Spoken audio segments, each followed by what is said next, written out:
네, 이어서 공동변호인단의 긴급 기자회견문을 짧게 낭독하고 또 부연 설명 좀 드리겠습니다.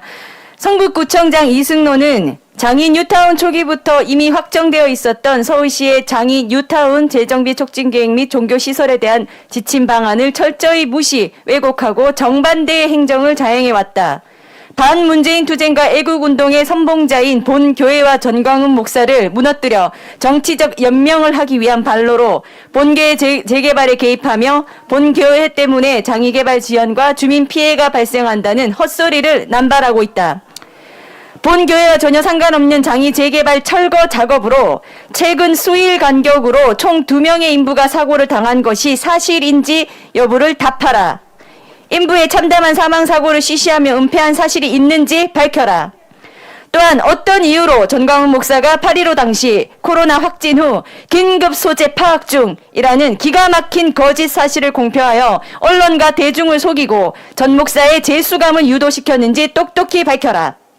본 공동변호인단은 이승노의 중대한 범죄 행위에 대하여 즉각 고소하는 것은 물론 구청장이라는 자가 정치 아첨에 눈이 멀어 구민 중에 한 명인 한 개인의 신변과 명예에 대하여 치욕적인 거짓 사실을 함부로 공표하고 심각한 피해를 입힌 것에 대해 거액의 손해배상 소송을 제기하고 끝까지 추적해 모든 대가를 반드시 치르게 할 것이다.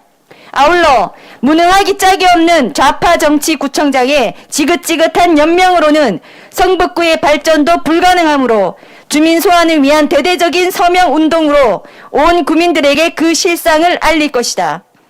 경찰, 검찰은 이승노를 즉각 구속 수사해야 한다. 기자회견 종료 후 접수할 고소장입니다. 이 고소장의 내용 중 일부를 말씀드리겠습니다. 피의자 이승노는 성북구 구민이자 어떠한 권력도 없고 현실 정치인도 아니고 한 사람의 목사일 뿐인 피해자 전광훈이 마치 중대한 범죄로 도피 중인 자, 코로나 확진을 받고도 방역당국의 연락과 절차를 거부하고 잠적한 자인 것으로 완전히 매도당하게 만든 장본인입니다. 실제로 이 사건 허위 보도들이 대대적으로 나간 직후에 마치 문재인 대통령, 서울시 당시 서정엽 대행, 성북구청장 이승노, 검찰의 소위 짜고 치는 고수톱이자 예정된 시나리오인 양 검찰이 피해자 전광훈 목사를 상대로 보석 취소 청구를 하겠다는 기사가 보도되고 이 모든 일은 진실 규명의 기회조차 없이 전강석화와 같이 이루어졌습니다. 참으로 기가 막힌 전광훈 죽이기의 시나리오라 의심하지 않을 수 없는 대목입니다. 이후 피해자 전광훈 목사의 병원 격리 기간인 2주가 지나 퇴원을 하자마자 피해자 전광훈 목사에게 보석 허가를 당초 해주었던 해당 재판부가 변호인단의 변론 한 번 듣지 않고 보석 취소 결정을 하고 결국 전광훈 목사님은 재수감되었습니다.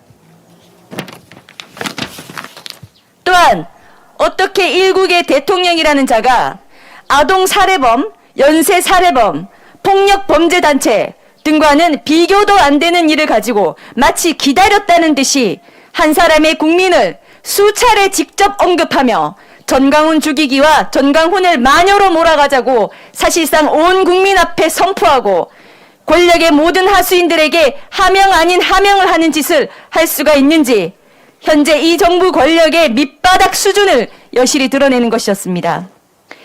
대통령이 직접 나서니 이후에 모든 언론들, 서울시, 성북구청장, 검찰, 민주당 국회의원, 추미애 법무부 장관 등 문재인 정부에 부역하는 모든 하수인들이 진실을 은폐하고 국민을 속이며 문재인 정부에 반대하는 대표적인 세력이자 인물인 한 사람을 재구속하지 않으면 안 될 사람으로 몰아갔습니다.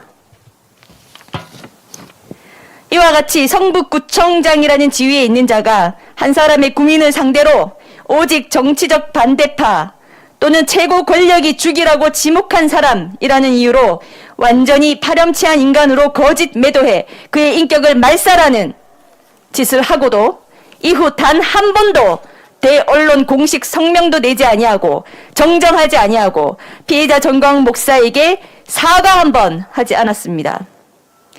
유치원생도 아는 기초 상식과 양심에 반하는 피의자 이승로의 행보는 역시나 이 사건 행위가 처음부터 못된 악의로 또한 자신의 정치적 이득을 위한 부역의 발로로 이루어진 것임을 반증합니다. 검찰은 인간된 도리도 저버리는 파렴치한 권력의 하수인 이승로를 철저히 수사하여 법이 허용하는 최대한의 엄벌에 처해야 할 것입니다. 당초 이와 같은 행위가 있었을 때 공동변호인단은 극도로 분노하여 즉각 기자회견을 열고 대대적인 민형사상 조치를 예고했었습니다. 그러나 전광훈 목사님께서 그래도 그동안의 인연을 고려하여 유예를 하자, 어떻게 나오는지 기다려보자 라고 하셔서 지금에 이르렀습니다. 이 시간 이후로는 어떠한 관용도 없을 것이며 즉각 고소하고 끝까지 그 죄의 대가를 묻게 할 것입니다.